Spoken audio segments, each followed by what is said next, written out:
Society cannot be free if the women within are not free.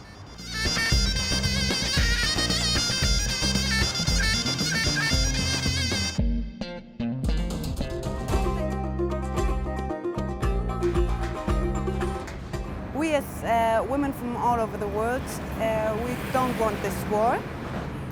We will finish the Turkish occupation altogether. We will be successful with this.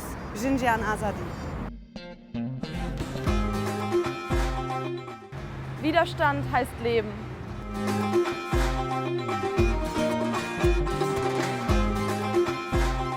Ich glaube, als Frauen dürfen wir nicht nur uns selbst befreien und über unsere eigenen Kämpfe nachdenken, sondern müssen alle Kämpfe international und alles Leid, das Frauen international erleben, mitdenken und dagegen ankämpfen.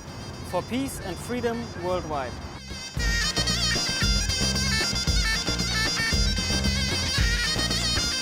Biji yekitiya gele kurt bimre ihanet.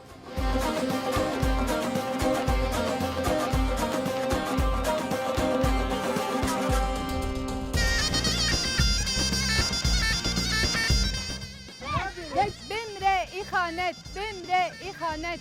Biji yekitiya kurda, biji serhildan.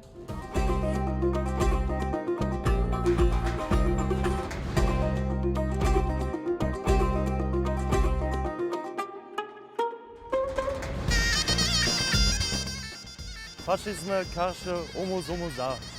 Li dijî dagirkeriyê derkeve, dengê xwe bilind bike.